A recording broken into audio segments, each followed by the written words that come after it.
Well, as we approach the new year, time for us to take a look back and see what 2006 meant for the real estate market, to ask the question, what can we expect in 2007?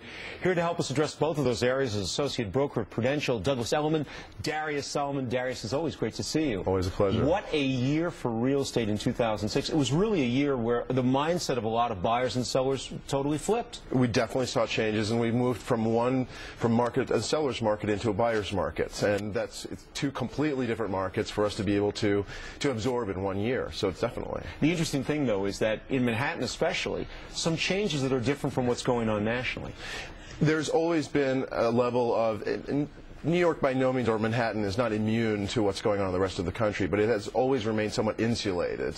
And as we've seen shifts where we've actually seen declines outside of New York City, in New York City, although we've seen softening in the markets and the shift into a buyer's market, we've also still had increases in prices since last year. So it can be very confusing to the buyer and seller. Okay, so a lot of people with the new year, maybe they're going to be going out looking for a house or going to buy a house. Let's start with the buyers. Good time to buy?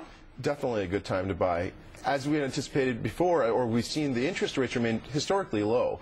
And even if we look at this time last year and down, the interest rates have remained at about 6%. And people got spoiled. They definitely got spoiled, especially before that. Now, in the sense of inventory increased as well. We're at about 7,200 units right now on the market, which means you have a lot of choice. Negotiability is up as well. So for the buyer going out there looking to buy long term, especially, I'm still very cautious about speculators or investment purchasing. But if you're looking to buy for the long term, it is a great time to go out and look to buy. All right, what if you're out to sell? Selling is a little bit tougher now. There's no doubt. You know, it is not the greatest time to sell. Last year we saw a booming market. It was hard to keep an apartment on the market for a week. Right now, a few things that the seller has to take into account is realistic pricing. That is the most important.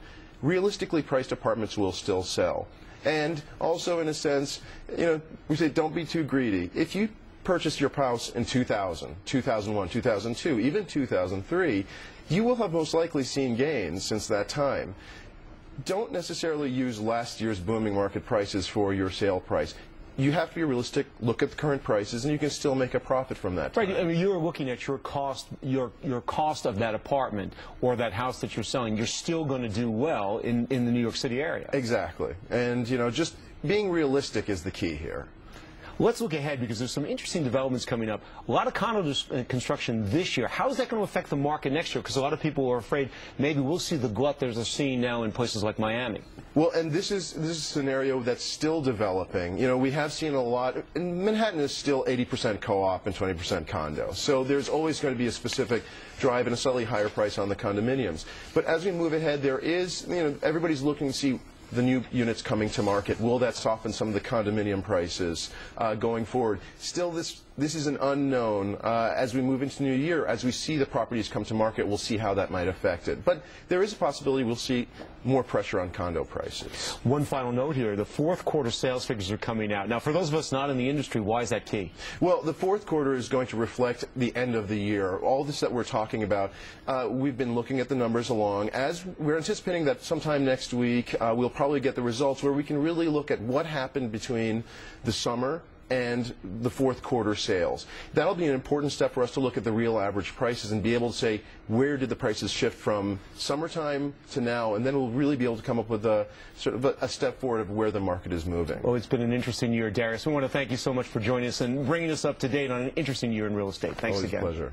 Remember, if you'd like more information about the current Manhattan real estate market, you can log on to our website, WNBC.com.